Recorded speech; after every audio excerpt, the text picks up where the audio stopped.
World's best ma'am. నిజంగా నిజంగా.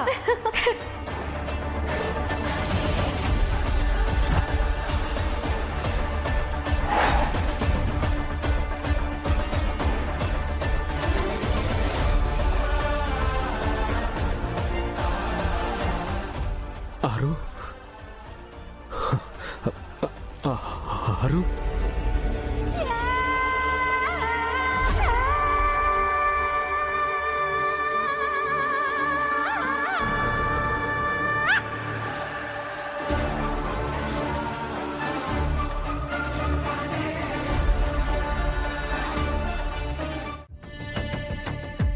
పెద్ద మాంత్రికుణ్ణి మహాదృష్టిని అనన్నావు.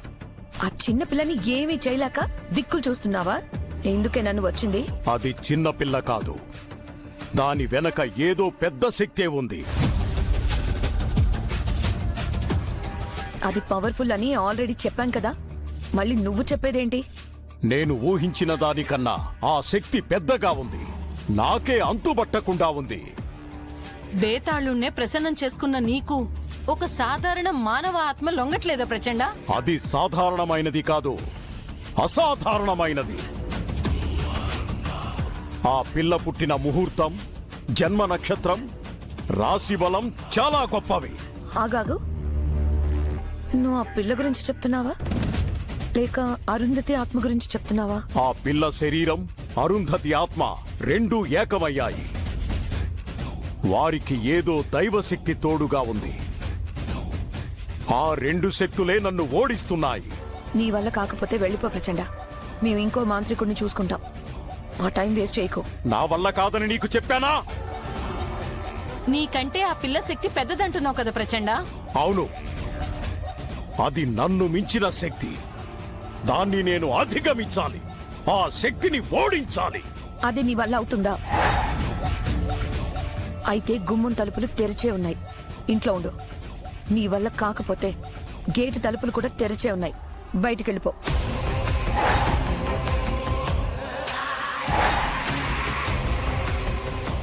ఓటమి మీద వేసుకొని నేను వెళ్ళను.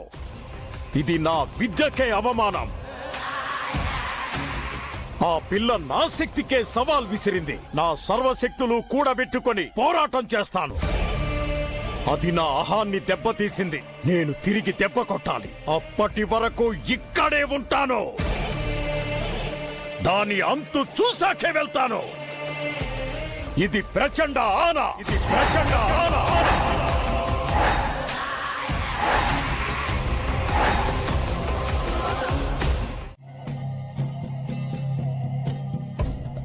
ఈ రాతోడు ఎక్కడున్నాడో ఏంటో. రాతోడ్, రాతోడ్. వస్తున్నాను మిస్సమ్మా. ఏంటి మిస్సమ్మా? రాతోడ్, బుజ్జమ్మకేం కాలేదు కదా? తను బానే ఉంది కదా? బుజ్జమ్మ సేఫ్ మిస్సమ్మా. పిల్లలు స్కూల్ నుంచి వచ్చారు, అందరూ పైన ఆడుకుంటున్నారు. సరే, నా ఫోన్ ఇక్కడ రాతోడ్. ఇదిగో మిస్సమ్మా.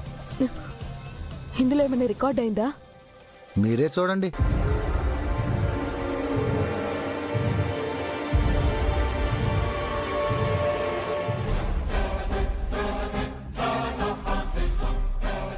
ఇందులో ఏం రికార్డ్ అవ్వలేదేంటి రాతోడ్?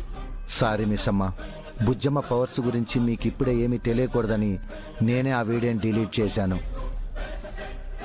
నేను కెమెరా ఆన్ చేసే వెళ్ళాను, ఎందుకు రికార్డ్ అవ్వలేదు? ఆ, ఏమో మిస్సమ్మా, కానీ ఇక్కడ ఏం జరగలేదు, అంతా నార్మల్గానే ఉంది. అంటే నేనే అనవసరంగా భయపడ్డానంటావా? అంతే మిస్సమ్మా. అవును మిస్సమ్మా, మీరు సార్తో బయటికి వెళ్ళారు కదా, ఏమైంది? ఆయన కక్కెవరో గుర్తొచ్చింది రాతోడ్. ఆ నలుగురు పిల్లలు తన పిల్లలే అని తెలిసిపోయింది. అంటే సారుకు గతం గుర్తుకొచ్చిందా? సారుకి ఏం కాలేదు కదా మిస్సమ్మా? ఆయన బానే ఉన్నారు. ఆయనకి సగం గతమే గుర్తొచ్చింది. నేనెవరో బుజ్జం ఎవరో ఆయనకు తెలీదు. బాధపడకు మిస్సమ్మా, సారుకు సగం గుర్తుకొచ్చింది కదా, త్వరలోనే మిగతావన్నీ గుర్తుకొస్తాయి. మీరెవరో సారుకు తెలిసినప్పుడు బుజ్జమ్మ మీ కూతురే అని సారుకు చెప్పొచ్చు. ఆయనకి నేనెవరో తెలియడం కంటే ముందు మనోహరి ఎవరో తనేం చేసిందో గుర్తుకు రావాలి రాతోడు. అప్పుడే తన్ని ఇంట్లో నుంచి పంపించేయచ్చు. మనోహరి ఎవరో ఏం చేసిందో సారుకు గుర్తుకొస్తే మనోహర్ని ఈ ఇంట్లో నుంచే కాదు మిస్సమ్మ, ఈ లోకంలోనే లేకుండా చేస్తారు. మనోహరి చావాలని నేను కోరుకోవట్లేదు రాథోడ్, కానీ అలాంటి దుర్మార్గురాలు ఈ ఇంట్లో ఉండకూడదు. ఆ రాక్షస్కి చావే సరైన శిక్ష మిస్సమ్మ. తన పాపాలకు అంతులేదు. ఇంతకు ముందు అరుంధతి మేడం ఆత్మ కోసం ఘోరాన్ని పిలిపించింది. ఇప్పుడెవరో స్వామీజీ అని ఆ మంత్రగాన్ని తీసుకొచ్చింది. వాడేం చేయలేదు కదా రాథోడ్. ప్రస్తుతానికైతే ఏం చేయలేదు మిస్సమ్మ, కానీ ఖచ్చితంగా వాడు ఏదో చేయటానికే వచ్చాడు. వీలైనంత త్వరగా వాడిని ఇంటి నుంచి పంపించేయాలి. వాడితో ఏదో పూజ చేయిస్తాను అని మనోహరి అంటుంది కదా రాథోడ్. పైగా ఆయన కూడా ఒప్పుకున్నారు. వాడి ఇంట్లో ఉండటం మంచిది కాదు మిస్సమ్మ. సారుకి ఏదో ఒకటి చెప్పి వాడిని పంపించేద్దాం. ఈ విషయంలో ఆయన మన మాట వింటారో మనోహరి మాట వింటారో తెలీదు. మన ప్రయత్నం మనం చేద్దాం.